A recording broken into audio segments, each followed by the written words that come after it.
Pues nosotros tenemos la participación de Henry Soto Lara y de Rafael Rivas Solano. Ambos son abogados, pero están aquí en condiciones distintas.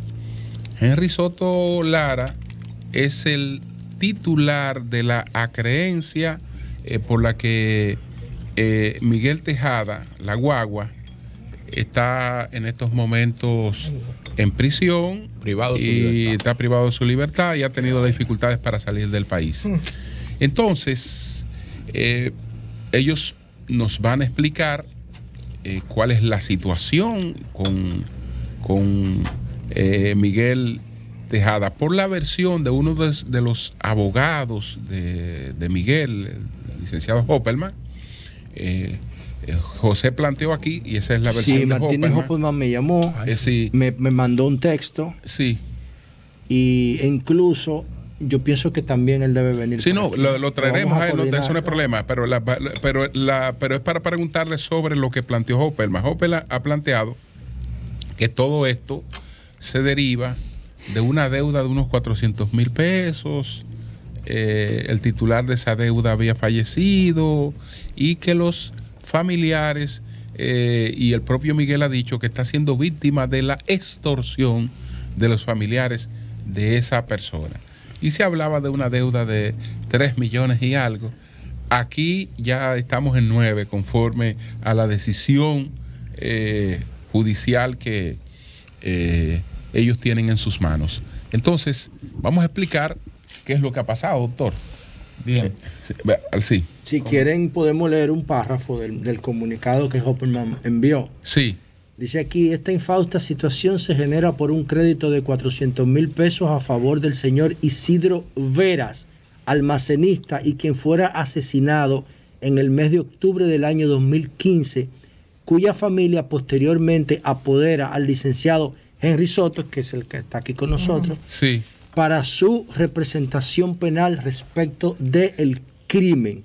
Es a partir de ese momento que es intimado por el abogado Henry Soto, o sea, Miguel Tejada, en representación de una persona fallecida, requiriendo el pago, pero a su nombre, a nombre de Soto, siendo esta la forma por la que el señor Soto comenzó a obtener, mediante maniobras fraudulentas, revestida de una fina legalidad aparente, los cheques que hoy se debaten en los medios de comunicación y que se han conocido en los tribunales. Eso es lo que dice el comunicado. Pues vamos a escuchar a Soto inmediatamente para que Soto nos dé su versión. O sea, sobre dice esto. que ustedes consiguieron eso de manera fraudulenta. Sí, al micrófono, Soto, por favor. Bueno, buenos días a todos. Gracias por invitarme a este prestigioso programa. José Lalu, gracias no hay problema, por la receptividad. Siempre es bueno escuchar las otras versiones. Claro que sí, claro que sí. Así es. Ahora bien, viniendo de un abogado, eso es imperdonable. De una persona que no es culta en esta área, pudiéramos nosotros tirarle un ramo de olivo respecto al... Chanciarlo, chanciarlo. Respecto a los desconocimientos y la total ignorancia, inclusive utilizando términos tan graves e injuriosos como extorsión, fraude, manejo de malas prácticas jurídicas, que de hecho el Código de Ética del abogado establece que uno debe utilizar unos términos hacia sus pares, igual para todo el mundo, diferente, con cierta elegancia, pero no sin dejar de decir la verdad. Eso lo que muestra es el señor Hoppelman, el abogado que aparece ahí en el comunicado. Sí, Martínez Hoppelman. Nunca ni participó en ninguno de los procesos, y lo que da el traste es que está hablando con total desconocimiento. ¿Cuál es la situación, por favor? Fijaos, mire, hubo un caso donde nos tocó, y lamentablemente le tocó una familia allegada nuestra, con amistad. El señor Isidro Vera, ya nosotros teníamos una sentencia. La sentencia existía con el señor Isidro Vera, desde Baní. Nosotros tuvimos que hacer un proceso. Y ahí estaba vivo el señor Vera. Sí, todavía. Claro, okay. Correctamente. De hecho, unas mercancías que se le despacharon. Es decir, que no son los familiares, que fue el propio señor Vera el que inició el proceso contra Miguel. Okay. ¿De qué monto? Creo que rondaban. ¿Y qué fue lo que le vendió? en una ocasión que nuestro cliente le entregó un dinero a Miguel por una situación que no viene al caso nosotros mencionarla aquí. Pero también unas mercancías que rondaba casi $1,000,000. ¿Qué tipo de mercancía? Mi cliente mío tenía almacén de provisiones. Bebida, vino y cosas de eso. Y mercancías, $1 millón de pesos. $1 millón aproximadamente. Eso fue en el 2003. Entonces, ¿qué pasa? Resúmanos lo que pasó. Nosotros manejamos el proceso de cobro e inclusive nos llamó Feli de Sena, que se veía como el asistente de Miguel. No sé, más nunca he tenido contacto con esa persona. Dentro de una serie de procesos que nosotros llevamos desde el punto de vista legal, sucede la trágica noticia que todo el mundo sabe. ¿Qué pasa cuando una persona, la cual está persiguiendo un cobro, tiene que hacer una renovación, hacer una determinación de una renovación? Se hizo un proceso de ejecuciones donde al final siempre interviene un amigo, una persona llegada al deudor, y hicimos un acuerdo donde se establecieron los montos y llegó como a 3 o 3 millones, una cosa así. Posteriormente a esa situación, Miguel me dice, mira, yo te lo voy a pagar tal fecha. Cuando llegó el término, porque cuando llega la fecha de cumplir con la obligación, Miguel acude a la figura de los cheques, entrega un cheque, hacemos un proceso, tenemos que llevar hasta la Suprema Corte de Justicia. Ya cuando se ve... ¿En qué año es eso de los cheques?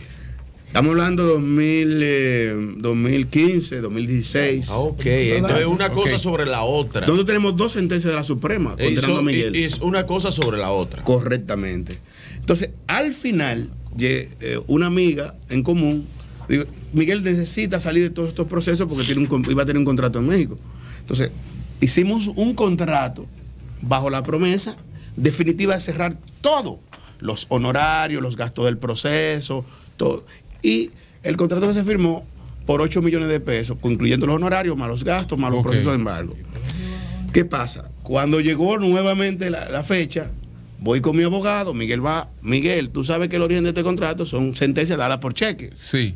Entonces, cuando vamos al banco, obviamente la misma situación, yo dije, pero yo no puedo con este señor porque es que no es fácil. Y ahí es que sale entonces la última sentencia, que le condena al pago de 9 millones de pesos. Él está condenado ahora al pago de 9 millones de pesos. Que es importante aclarar, es importante aclarar que cuando él da el último cheque y viene la sentencia que lo condena 6 meses a cumplir en la cárcel de Najayo, una de las motivaciones que toma el juez para que sea cumplida en la cárcel de Najayo, porque conforme el 341 de la normativa procesal penal, ya usted no califica para que le ponga una modalidad de cumplimiento diferente a la prisión. ¿Por qué? Porque usted es reincidente en cometer ese tipo de ilícito. Es por eso. De hecho, yo le mandé la orden de captura a Miguel por WhatsApp. Pues yo me comunicaba con Miguel. ¿Al mismo Miguel? Al mismo Miguel. Yo tengo grabaciones aquí que Miguel me dice. ¿Y qué te respondió Miguel? Me dijo, Soto, pero espérese un plazo, yo le voy a resolver. Hermano, a mí me mandan videos. Mira, Miguel está en un colmadón en Baní. Y yo, Miguel, del país. Normal, salió del país. Normal. Ahora bien. ¿Y por qué entonces esta vez lo para en el aeropuerto? ¿Por qué? Porque el juez de la ejecución de la pena le notifica a migración. Yo le dije a Miguel, incluso en la audiencia le digo yo, Miguel, fuera de récord. Sí. Te entregaste. Porque el propósito nuestro, en modo alguno, es lacerar tanto, sino que nos pague. Miguel debe cumplir con su obligación. Y no se trata de... Soto, a propósito de eso, que es mi enfoque del caso. Miguel ganó más de 100 millones de dólares. Pero la parte de ellos es la parte de la sentencia. No, yo no me refiero a eso. Sí. Porque es que Miguel y él son amigos prácticamente. Se han hecho amigos en el proceso. Pero él no bebió de Pero él no le paga. Él no bebió de su cuarto. Porque él ha dicho cosas como de coaching aquí. Él lo orienta. Porque él lo ha tratado. Ahora vamos al punto. No puede haber amistad, no. Bueno, hubo una relación. No podemos decir. Por lo que pasa es que los abogados no somos enemigos de las partes. Llevamos los procesos. Y si una persona está desorientado, porque el propósito mío es cobrar, yo no quisiera. ¿Tú no haces nada con el preso? No, pero es que Miguel pasa por migración y hay una orden de captura mandado por un juez de la ejecución de la pena. Está dentro de los organismos del Estado.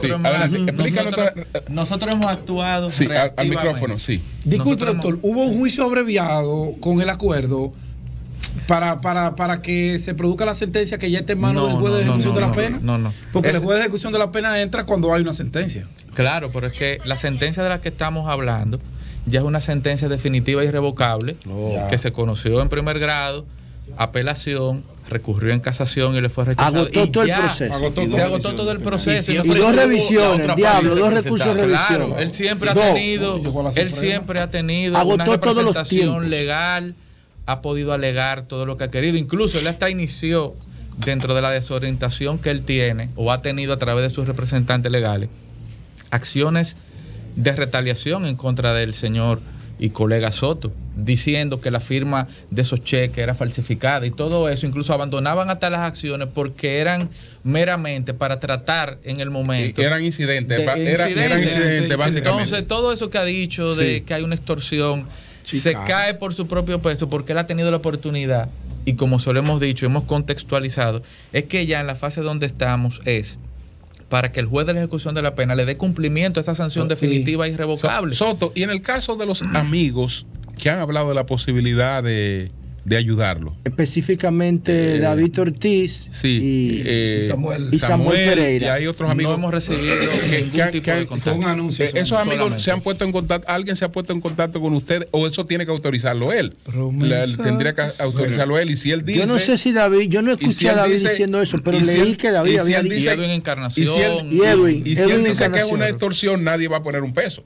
Porque si él dice, mira, me están extorsionando, yo no puedo, nadie va a poner un peso. Ahora, si él no reconoce que tiene una deuda. ¿Y dónde están los 100 millones que Miguel se ganó en 15 años en Grandes Ligas? ¿Dónde están los 100 millones? ¿En ningún momento le aportó algo a la deuda original? Nunca. Solo promesa. Nadie gasta 100 millones de dólares en fiesta, no se puede. Los abogados somos, a pesar de lo que dicen que somos conflictivos. Justo Carrión se gastó 40 millones de dólares. Dicen que son conflictivos, pero... muchas veces dicen que son conflictivos los abogados, pero esto es una función social. El derecho es una función social que viene a buscar la armonía entre las partes, método alterno de solución de conflictos. Claro. Si una persona está en una situación como la que está el pelotero, Miguel, y te están cobrando un dinero, pero los abogados dicen que es una extorsión. Una persona que quiere ayudar no va a ayudar, no se va a meter basado en una situación ilícita. Ahora bien, pero yo mantienen así, que es una extorsión, yo lo mantiene. No, eso es lo que ha dicho Miguel, eso es lo que ha dicho Miguel. Dijeron que le iban a ayudar, ¿han mantenido eso? No es una postura de Miguel, no. Lo que pasa es que el abogado busca sonido que le ponen el término amarillista, eso es normal, pero que es un daño porque el tema está, la sentencia está ahí, y una persona que quiera ayudar de bien no va a ayudar a algo injusto. Una pregunta, ¿cómo una deuda de 400,000 pesos puede pasar a 10 millones, a 9 millones? ¿Cómo? Bueno, él dijo que era de 1 millón. Primero era 1 millón, después otra. ¿Pero cuánto? Pégate ahí, eran 3,5. Mira, hubo una sentencia inicial. Pégate mal el micrófono. Hubo una sentencia inicial que condenaba al pago de un dinero y establecía unos intereses. ¿Qué pasa? A raíz del proceso, cada vez que uno ha tenido que hacer un movimiento, se te pegan los abogados de todas las partes, los gastos legales también. Julio, pero de medio millón a 9. Sí, pero las tarjetas de crédito son. No solamente eso, es que cada vez. ¿Pagan la deuda original? ¿Ustedes estarían dispuestos? ¿La original cuál? La sentencia. La de 3,5. La de 3,5. La sentencia dice. Dejamos eso así. Es que han habido varios procesos. No estamos negados a que haya una flexibilización. Lo que pasa es que tampoco nos han puesto en condiciones de flexibilizar. Porque yo le digo algo, yo le digo algo a ustedes que son los representantes. Si a ustedes le traen 5 mientras tanto aquí. Ustedes no van a producir cuarto con Miguel Tejada cerrado. Yo lo dije. Pero él tiene que buscar un acuerdo. Tú no llegas, tienes 6 años. Henry, si los amigos de Miguel te llaman ahora mismo y te dicen, mira, de esos 9, déjalo en la mitad. ¿Qué harían ustedes? Señores, no lo pongan en ese compromiso. Porque hay amigos que quieren ayudar. No, porque... Pero que retire lo de la extorsión. Lo que estamos viendo es el proceso. Que va, todas esas cosas incluso, supongamos que aparezcan gente que de verdad quieren ayudar. Ya lo otro de la extorsión es un asunto. Señores, solamente la historia de Miguel Tejada. La historia de Miguel Tejada.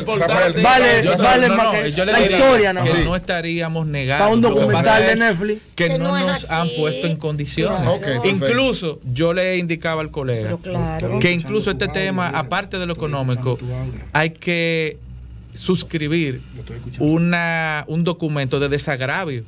Okay. ¿Por qué? Porque ese es uno de los epítetos que se han utilizado en todo a lo largo del proceso. Y con lo que le mandan a uno por aquí, claro, que yo no lo voy a decir. Bueno, y lo que se ha dicho. Bueno, señores, yo creo que aquí está. Yo creo que aquí está claro. Yo creo que aquí está. Incluso, discúlpeme. Sí. Eso es importante porque usted analizaba la conducta de él. Nosotros no somos el único caso. Ahí hay un proceso ya concluido que en el interín del de nosotros, porque era de menor valor, él lo pudo resolver con una casa de cambio. También. Ahí andan otros colegas de otro proceso en los Estados Unidos que homologaron esa decisión de los Estados Unidos para ejucutarla aquí. Y hay otro tema que salió a relucir con el tema incluso hasta de los gigantes de San Francisco. Entonces, las víctimas aquí hemos sido nosotros. Claro. ¿Cuál es el tema con los gigantes de San Francisco? Surgió una situación de que él compró unas acciones de ese equipo siendo de las Águilas. Es decir, el que ha tenido y el otro tema de que él filmó unos novatos. Claro, pero él ha tenido una conducta díscola. Sí, hombre, de mal comportamiento. Entonces la víctima aquí somos nosotros. Bueno, señores, muy lamentable. Ahí está, la situación. Yo creo que todos estamos claros. Julio, él quiere decir algo finalmente. Que hay una sentencia. Sí, adelante. Quería decir. Mire, nosotros estamos totalmente abiertos a que aquellas personas que han mostrado interés sana de ayudarlo, mostrarle todo, porque estamos con cara al sol, a propósito del programa, estamos de cara al sol y de frente con mucha transparencia, demostrarle todo. Nosotros hemos tenido un ejercicio que, a pesar que nos ha tocado ejercer la labor de cobros y cosas, aunque lo vean desde el punto de vista malo, pero es un trabajo. Ahora, estamos con toda la transparencia de mostrarle que no es aportando a algo injusto. No es una injusticia, porque se ha agotado todo con el señor Miguel. Y yo llamo a la cordura. Los abogados debemos ser gente de conciliación y de armonía. Ahora viene Navidad, la gente tiene que buscar. Sí, pero los famosos no se pueden portar tan mal. Los famosos, sobre la base de su fama, no se pueden portar tan mal. Eso es un mal ejemplo. Bueno, a la señores, sociedad. Gracias a Henry Soto Lara y gracias también a Rafael Rivas Solano. Yo creo que. Yo lo que quiero saber qué hizo Miguel Tejada. Aquí hay una cosa clara, que hay una sentencia. Cuando hay una sentencia, pues hay una sentencia. Entonces. Vamos a ver, nos está llamando uno de los abogados de Miguel. ¿Cuál de los abogados es que nos está llamando? Vamos a ver si entramos en contacto con él inmediatamente para de una deuda original. Para poder. Vamos a ir ya lo tenemos aquí. Lo tenemos. Sí, bueno. José Valdés. José. Sí, buenos días, Julio. Y demás miembros del equipo. José y demás. José, adelante, buen día. ¿Nos escucha, José? Sí, le escucho perfectamente. José, ¿tú suscribes el criterio de que ha habido interés de extorsión en este caso, de que se han falsificado documentación, de que Miguel es víctima? Miguel. Sí. Bueno, realmente, si ustedes en cualquier momento que nosotros podamos ir por allá, por la emisora, para que no sea solamente alegar, porque como nosotros decimos, en justicia no basta con alegar, hay que probar. Nosotros tenemos todas las documentaciones que prueban y demuestran de que Miguel Tejada simplemente no solamente fue mal asesorado por los abogados que tenía, sino que fue abrumado. Sino que fue abrumado por esos colegas que hoy dicen ser víctimas. ¿Por qué? Porque esto es muy simple. El crédito de Miguel era de una factura de 470,000 pesos con un señor que falleció. Eso dio pie a un proceso civil en Baní. ¿Qué resulta?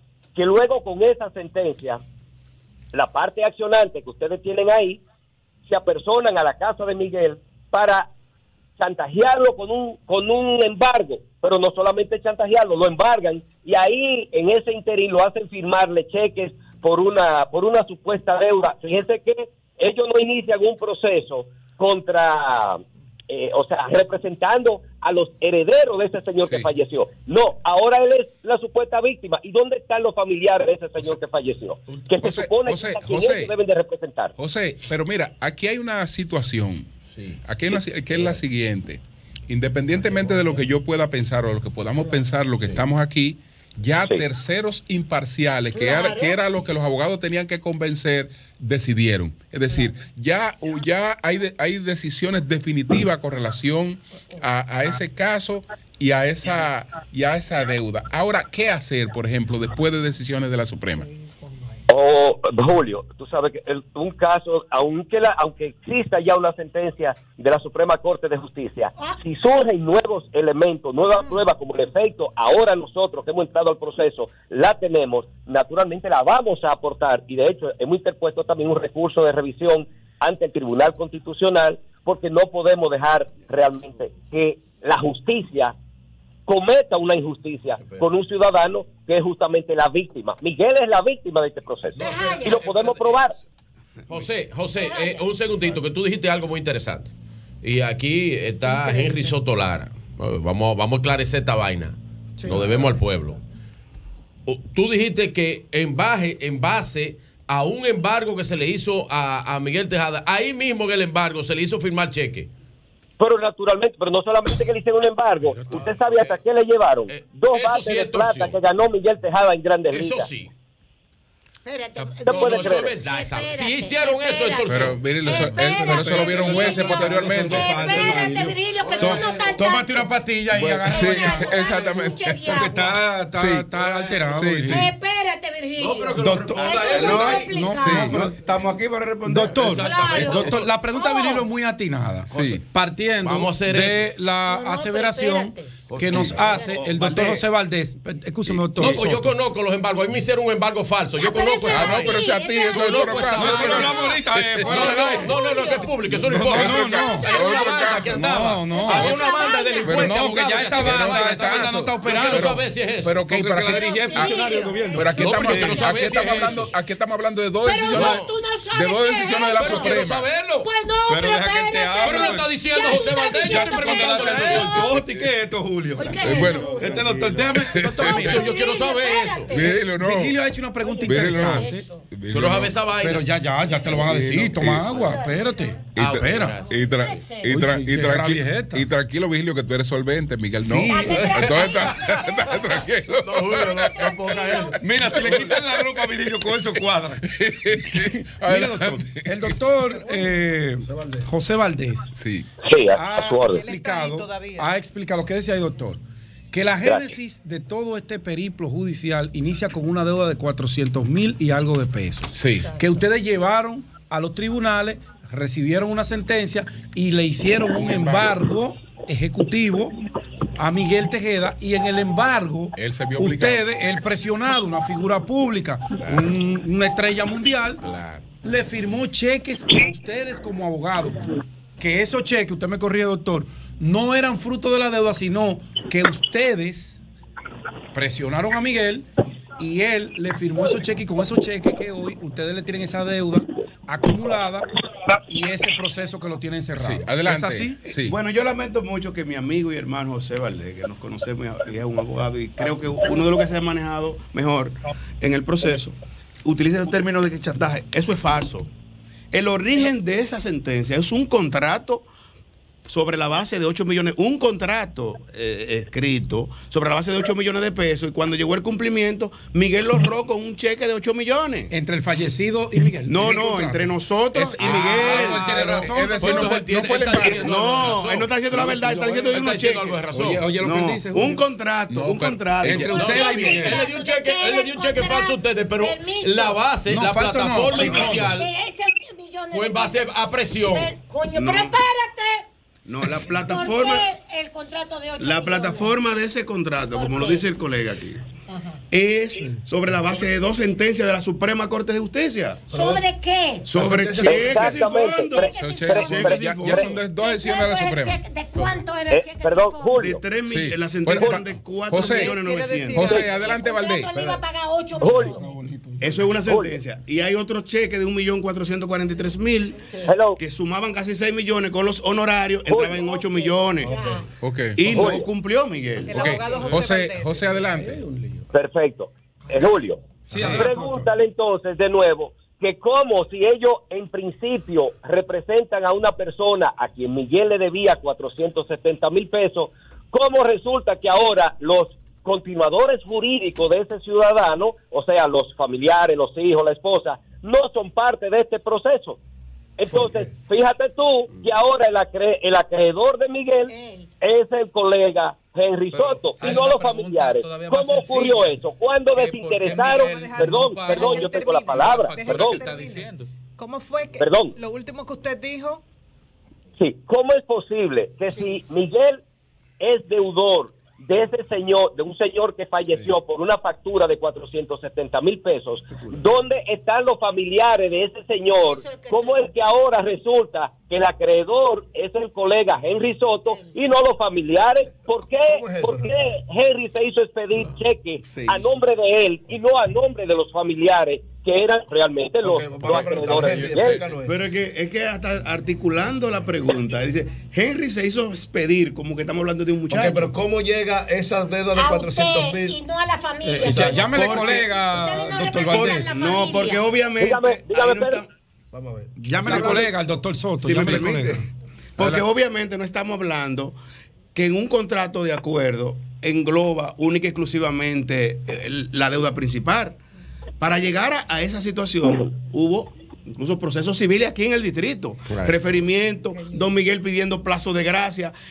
Todo le habíamos aceptado, pero a la hora de llegar al término de cumplir con las obligaciones, entramos lo mismo. José Valdés, tú sabes bien que la casuística o la pregunta o el cuestionamiento no son temas ya precluidos. Estamos hablando sobre la base que tú llegaste ahora al proceso. Si hubiese sido tú que manejas el procedimiento, tal vez hubiésemos llegado a acuerdo hace mucho tiempo. Pero no le puedes responder eso. ¿Por qué no aparece la familia? Exacto, ¿Por qué no aparece la familia, aparece usted? ¿Qué explicación hay para eso? No, porque es que la única explicación que yo le puedo decir no es que no aparezca la familia, es que ese dinero no es de la familia. ¿Y de quién es? De Henry Soto. Ahí está en la sentencia. No, pero ¿por qué? Está hablando de él en tercera persona. Una familia, ¿por qué ahora la deuda de Henry Soto? Es suya. Lo que pasa es que hay un procedimiento, para contextualizar. Como bien se ha dicho, hay una sentencia civil que cuando se fue a ejecutar, se generó ahí una serie de honorarios por proceso de embargo. Otros procesos que esas personas habían iniciado, en el caso de Miguel, de suspensión de esa decisión. Entonces, ¿qué pasa? Se hace un acuerdo donde se engloba la parte de la deuda de esa familia, pero que pasa a representarse a través de Henry Soto. ¿Por qué? Porque se hizo un acuerdo donde él iba a pagar esos montos más los gastos y honorarios que se habían generado. ¿Qué pasa? Ellos se están yendo al origen, pero obvian todos los procesos que se han agotado, que han generado gastos y honorarios. Sí, adelante. José, ¿qué pasa? Nosotros podemos... que se enredó solo ahí. ¿Cuándo? Julio, nosotros podemos en cualquier momento que ustedes nos permitan, nosotros vamos por allá y le llevamos las documentaciones que sustentan lo que nosotros estamos diciendo, porque ciertamente, como él dice, nosotros no estuvimos en esos otros procesos, pero el hecho de no estar en esos procesos no es un motivo para nosotros no entender el por qué hoy no aparecen los familiares como los acreedores de Miguel. ¿Hubo renovación de instancia, doctor? No hubo renovación de instancia. Bueno, ahora José, tú me excusas, pero la pregunta debió ser si él está correctamente apoderado. Él puede estar apoderado. Exacto. Esa es la pregunta. Una cosa es lo legal y la otra cosa es lo Julio. Una cosa es lo legal y lo otro es lo justo. Estar correctamente. Exactamente. Ahora, si él se inventó un apoderamiento, es otra cosa. Es otra cosa. Si está apoderado bajo la circunstancia que fuera, que pudieron haber, que pudo haber sido la siguiente. Cuidado, Julio. Mire, Julio. Yo le voy a decir algo. Pero pudo haber sido la siguiente. No, yo voy a decir lo que me dé mi gana. No diga nada. Porque ellos pudieron haber desinteresado a la familia también. Eso yo iba a decir. Ellos pudieron haber. puede desinteresado a la familia también. Mira, yo lo que no entiendo porque en este panel no se nos explica a nosotros de dónde viene la deuda de la plataforma. No, yo no la entiendo. Jurídicamente eso no tiene importancia. Jurídicamente eso no la mayoría de los trabajadores eso le venden los casos a los abogados. Eso es lo que hacen los trabajadores que reclaman cuestiones laborales. Eso fue lo que ustedes hicieron, Soto. Tú le compraste la deuda a la familia. Sé sincero, Soto. No lo ha dicho. A la familia del muerto. Las documentaciones jurídicas están ahí. El abogado, lo que pasa es que pero eso no tiene que ver. Eso no tiene que ver. Pero yo quiero que me diga porque aquí estamos en el aparato comunicativo número 1 de este país. Eso no tiene problema. Don Virgilio, usted está dolido por algo. Con eso no convence al juez. Nosotros no somos de ahí. Con eso no convence al juez. Yo conozco a los abogados delincuentes que andaban haciendo embargo ilegal en este país. Bueno, señores, le pusimos. Yo lo conozco. Había un grupo de abogados delincuentes haciendo embargo que tuvieron que cambiar la ley de embargo de este país y le hacían firmar a la gente vaina bajo la presión del embargo. Ya ese abogado no está ejerciendo porque es funcionario público. No te estoy diciendo hace rato. Yo le digo ahorita, es verdad que lo de los gigantes ascendía a $2 millones. Dejen eso, José. A $2 millones. Esa oficina ya no está ejerciendo. Tienes razón. Señores, miren, hay temas que incluso hasta de consultoría que nosotros no aparecemos ni siquiera en algunos procesos de Miguel por un tema de conflicto de intereses. Aquí se está juzgando muchísimas cosas, pero por un tema de ética, que inclusive el mismo Miguel, en temas que le ha pasado con el tema del apartamento, que no pude yo haber participado como abogado de él, por un tema de un conflicto de interés, no me voy a permitir responder eso. ¿Por qué? Porque son temas que ellos pudieran estar manejando. Julio, y no quiero revelar ningún tipo de información. Cambio fuera.